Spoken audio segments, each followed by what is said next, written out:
Assalamualaikum warahmatullahi wabarakatuh. Perkenalkan, kami dari Praktik Andalan Pengadaan, Manajemen Pengadaan Barang dan Jasa. Kelompok kami beranggotakan saya sendiri, Gading Jamila Rizky, Erina Hajran Ardani, Raden Ayu Fauzia Rahma, dan juga Fikih Wardana.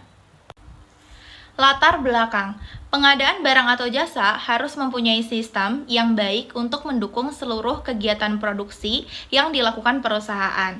Setiap pengadaan barang atau jasa tersebut juga harus terdapat pengendalian intern untuk mengarahkan, mengawasi, dan mengukur sumber daya suatu organisasi serta mencegah dan menemukan ketidaksesuaian prosedur. Dalam hal pengadaan barang atau jasa tersebut, pengendalian intern harus ada untuk setiap bidang di organisasi kerja dalam suatu pekerjaan. Pengendalian intern adalah meliputi struktur organisasi, metode dan ukuran-ukuran yang dikoordinasikan untuk menjaga kekayaan organisasi, mengecek ketelitian dan keandalan data akuntansi, mendorong efisiensi, dan mendorong dipatuhinya kebijakan manajemen. Selanjutnya yaitu strategic analysis. Analisis strategis adalah hubungan bisnis yang memungkinkan perusahaan mencapai tujuan bisnis yang menantang dengan lebih mudah. Tergantung pada tujuan dan sasaran bisnis, perusahaan dapat mengadopsi berbagai jenis perjanjian yang masing-masing memiliki pendekatan berbeda untuk mencapai tujuan bersama. Selanjutnya akan dilanjutkan oleh saya, yaitu nama saya Raden Ayu Fauzia Rahma. Di sini saya pertama-tama akan menjelaskan tentang strategi aliansi. Aliansi strategis adalah kesepakatan antara dua perusahaan untuk melaksanakan proyek-proyek yang saling menguntungkan, sementara itu masing-masing perusahaan tetap mempertahankan independensinya.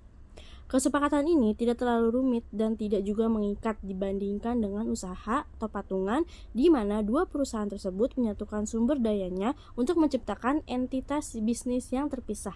Suatu perusahaan dapat menjalin aliansi strategis perusahaan untuk memperluas usahanya ke pasar baru, meningkatkan lini produknya, atau mengembangkan keunggulannya atas pesaing. Pengaturan ini memungkinkan dua bisnis untuk bekerja menuju tujuan bersama yang akan menguntungkan keduanya. Hubungan ini dapat bersifat jangka panjang maupun jangka pendek. Perjanjian aliansi strategi dapat membantu perusahaan mengembangkan proses-proses yang lebih efektif. Aliansi strategis memungkinkan dua organisasi atau individu atau entitas yang lain untuk bekerja atau menuju tujuan bersama tujuan yang saling terkait.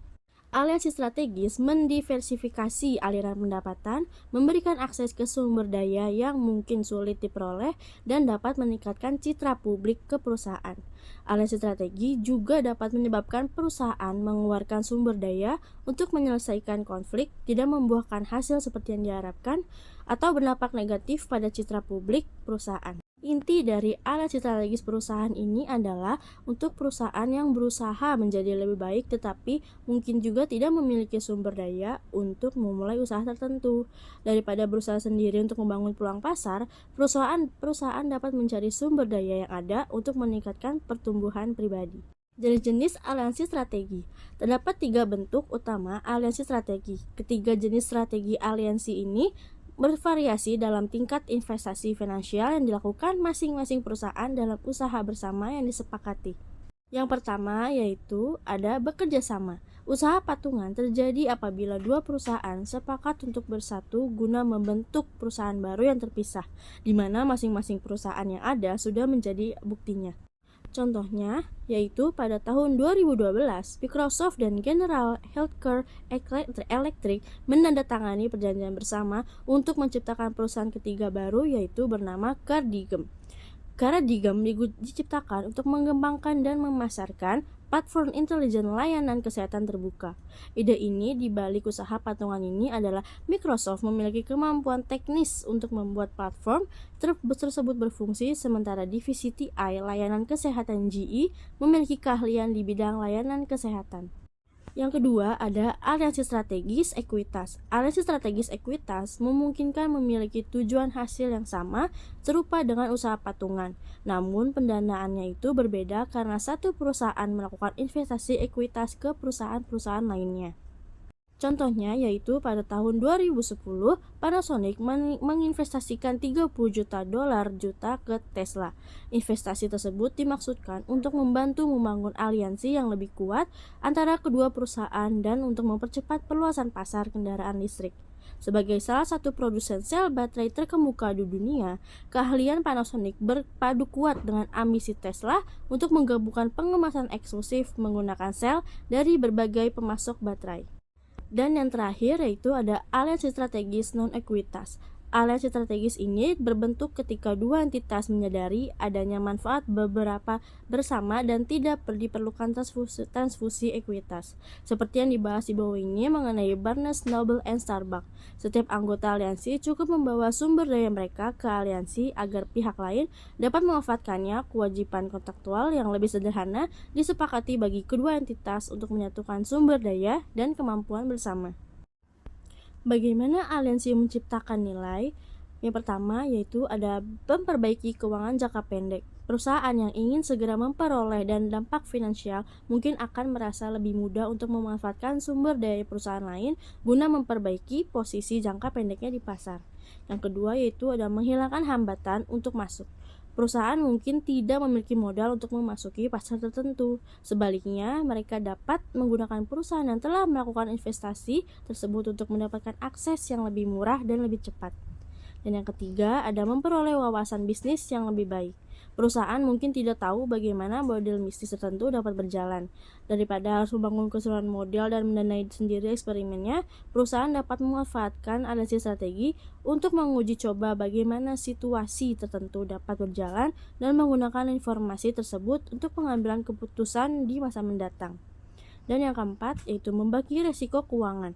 Jika suatu usaha bisnis gagal, kedua belah pihak dalam analisis strategis ini cenderung berkontribusi untuk membayar kerugian tersebut. Alih-alih bertanggung jawab sendiri atas kegagalan tersebut, kedua belah pihak dapat menerima bantuan dari pihak lain sebagai bagian dari perjanjian aliansi. Dan yang terakhir yaitu ada berinovasi melampaui kemampuan saat ini.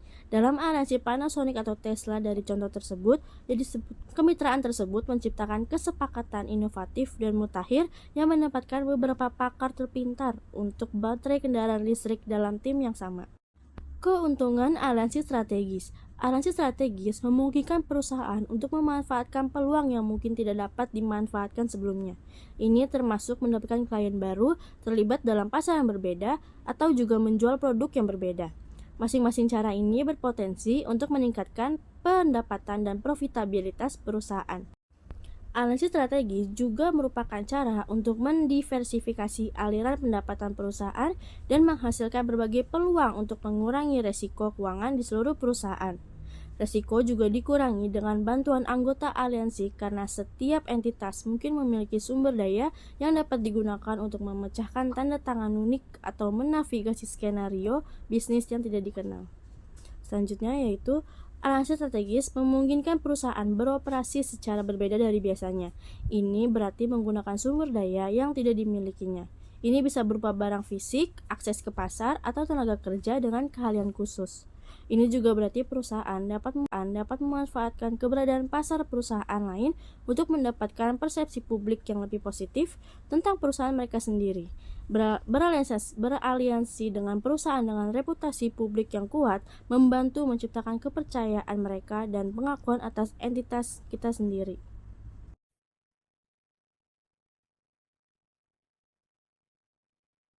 Perjanjian dengan beberapa penyedia barang atau jasa adalah suatu perikatan kontrak harga satuan barang atau jasa dengan lebih dari satu penyedia barang atau jasa dalam kurun waktu bersamaan untuk barang atau jasa yang sama sejenis dalam hal spesifikasi, ukuran, dan kemampuan dalam jangka waktu kontrak tertentu.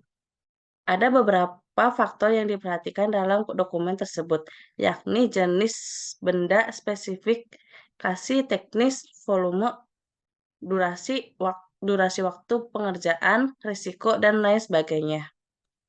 Multi-standing agreement adalah perjanjian multilateral yang melibatkan lebih dari dua pihak dalam konteks hukum internasional. Perjanjian ini dapat melibatkan banyak negara yang mengatur berbagai aspek kerjasama seperti perdagangan, lingkungan, atau keamanan. MSA sering digunakan untuk mengatur kerjasama antara negara-negara dalam isu-isu global. Perjanjian multilateral. Perjanjian multilateral adalah perjanjian internasional yang dibuat oleh lebih dari dua negara. Perjanjian ini bertujuan untuk mengatur hubungan antar negara dalam bidang tertentu, sebagai perdagangan, lingkungan, hak asasi manusia, dan lain-lain. Perjanjian multilateral berbeda dengan perjanjian bilateral yang hanya melibatkan dua negara saja.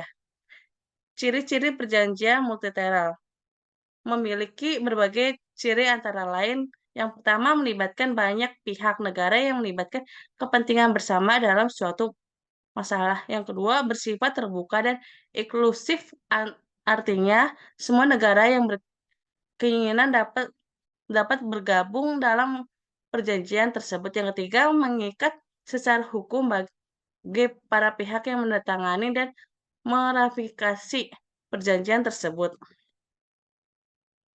Contoh perjanjian multilateral yang ada di dunia adalah yang pertama, Piagam Perserikatan Bangsa-Bangsa atau PBB, yang merupakan perjanjian dasar yang mengatur kerjasama antara negara dalam bidang perdamaian, keamanan, hak asasi manusia, dan kerjasama internasional. Yang kedua ada Perjanjian Perdagangan Bebas ASEAN, yang merupakan perjanjian yang bertujuan untuk meningkatkan perdagangan dan investasi antara negara-negara anggota ASEAN.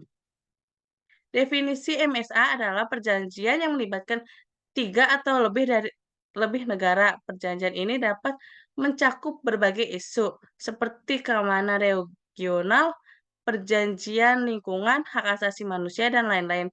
Tujuannya untuk memfasilitasi kerjasama antara negara-negara dalam isu global. Misalnya MSA dalam mengatur kerjasama dalam penanganan terorisme, penyebaran senjata nuklir, atau pengelolaan sumber daya alam.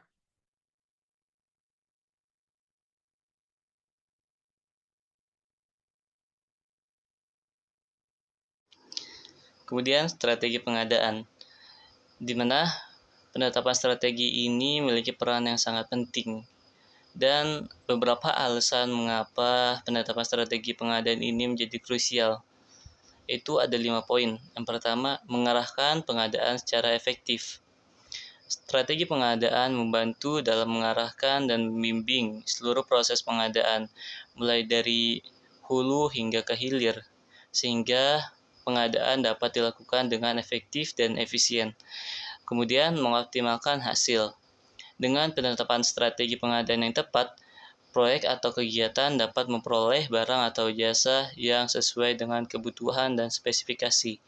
Dan yang ketiga ada mengurangi risiko, di mana setiap pengadaan juga berperan dalam mengurangi risiko-risiko yang terkait dengan pengadaan seperti risiko keterlambatan, risiko kualitas, serta risiko biaya. Kemudian yang keempat itu ada transparansi dan keterbukaan. Penetapan strategi pengadaan yang terbuka dan transparan dapat meningkatkan kepercayaan pemangku kepentingan terhadap proses pengadaan dan mengurangi risiko terjadinya penyalahgunaan atau ketidakadilan. Yang kelima ada mendukung pengambilan keputusan. Strategi pengadaan yang jelas dan terukur membantu dalam pengambilan keputusan yang tepat dalam setiap risiko tahap pengadaan, seperti dalam pemilihan metode pengadaan atau pemilihan vendor. Kemudian yang selanjutnya itu ada elemen-elemen penetapan strategi pengadaan. Di sini ada 4 poin, yaitu yang pertama jenis pengadaannya. Pertama-tama, tahap penetapan strategi pengadaan harus mempertimbangkan jenis pengadaan yang akan dilakukan.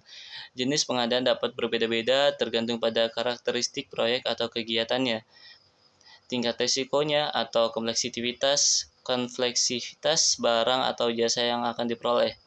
Yang kedua itu ada kriteria pemilihan vendor. Penetapan strategi pengadaan juga harus mencakup kriteria pemilihan vendor atau pemasok yang akan diikutsertakan dalam proses pengadaan. Kriteria pemilihan vendor adalah parameter atau standar yang digunakan untuk menilai dan memilih pemasok yang paling sesuai. Kemudian yang ketiga, sumber daya yang tersedia. Penetapan strategi pengadaan juga harus mempertimbangkan sumber daya yang tersedia seperti anggaran, tenaga kerja, dan infrastruktur. Strategi pengadaan harus sesuai dengan sumber daya yang ada agar proses pengerjaannya dapat berjalan dengan lancar dan tidak melebihi keterlambatan atau keterbatasan sumber daya yang ada. Kemudian yang terakhir itu ada risiko, di mana risiko juga harus menjadi pertimbangan utama dalam menetapkan strategi pengadaan. Penetapan strategi pengadaan yang tepat dapat membantu mengurangi risiko-risiko yang terjadi dengan pengadaan yang terkait dengan pengadaan, seperti risiko keterlambatan, risiko kualitas, atau risiko biaya. Cukup sekian presentasi dari kelompok kami. Mohon maaf jika ada penyampaian salah atau kurang tepat. Semoga apa yang kami presentasikan ini dapat memenuhi nilai UTS atau ETS yang kami jalani saat ini. Terima kasih. Assalamualaikum warahmatullahi wabarakatuh.